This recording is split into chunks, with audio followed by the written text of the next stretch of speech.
দুঃখের বিষয় কি বলবো, পশু পাখি পাললে আসলে একটু সতর্ক থাকতে হয়। শখ করে দুটো পাখি নিয়ে আসছিলাম, তো দোকান থেকে নিয়ে আসলে হয়তো ভালো হতো। রাস্তায় দেখলাম যার জন্য নিয়ে আসছি, লোকটাকে তো পরবর্তীতে আর পাওয়া যায়নি। দুটোই পুরুষ পাখি দিয়ে দিছে, এর আগে তো বললাম। তো এত পরিমাণ জ্বালা যন্ত্রণা, ভোরবেলা অনেক চিৎকার চেঁচামেচি করতেও ঘুমাতে পারতাম না। তো যাই হোক, তারপরেও আমি তাকে জবাই করে খাই নেই। কিন্তু ওই দিন ভাগ্যক্রমে বারান্দায় রেখে দিয়েছিলাম, সন্ধ্যার দিকে বিড়ালটা এসে মেরে ফেলছে। এত পরিমাণ খারাপ লাগছে, এত জ্বালানোর পরেও আমি তাকে জবাই করে কোনো কিছু করে খাই নাই। তো এর মধ্যে বিড়ালটা এসে মেরে দিল।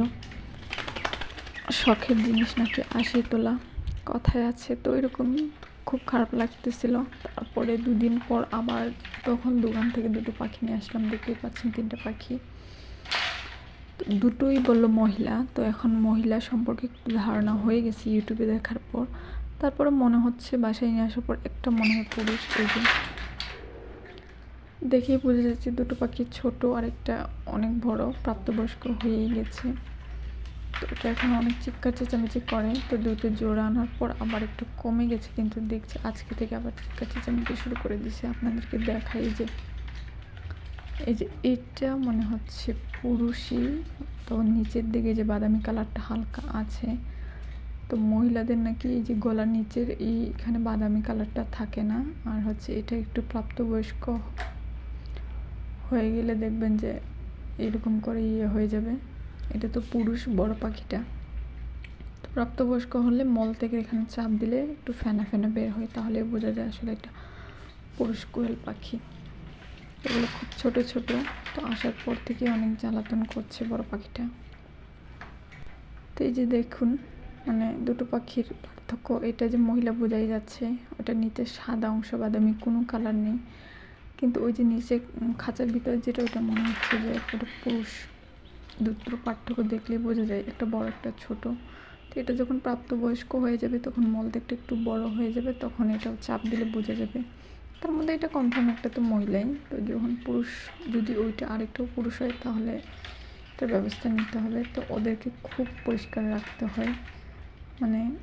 অনেক পায়খানা করে, খাবার খায়, সারাক্ষণ খেতে থাকে, পায়খানা করে। আর অনেক ছটপটা, চড়ুই পাখির মতো উড়ন্ত, একবার এদিক ওদিক ছুটাছুটি করতেই থাকে। একবার যদি কোনো ক্রমে হাত থেকে ফসকে যায়, কোনো জানলা বা গ্রিলের সামনে হয়, খুব করে উড়ে যায়। তো যাই হোক, দুঃখের বিষয় শেয়ার করতে আসলাম এটাই, যে আমার পাখিটাকে খেয়ে ফেলছে। এখন বিড়ালের ভয়ে আর বারান্দায় আমি পাখিটা রাখি না, রুমের ভিতরে রেখে দিই। তারপরেও সকালের দিকে একটু যখন রোদ হয়, ওদেরকে আবার রোদ একটু দিতে হয়, যেহেতু আমরা সব বসবাস করি, এই জন্য রোদ পাই না, এই জন্য একটু রোদে দিই। তখন একটু দেখে রাখি, তারপর ভিতরে নিয়ে আসি। তো ওদের খাবারের ফিড তো প্রচুর পরিমাণ গন্ধ, যার জন্য একটু বারবার পরিষ্কার করতে হয়।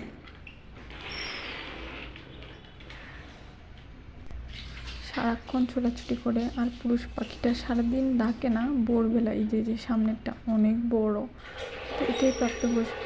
20 থেকে 30 দিনের মধ্যে তারা প্রাপ্তবয়স্ক হয়ে গেলে ডাকাডাকি শুরু করবে, তখনই বোঝা যায় আসলে পুরুষ না মহিলা।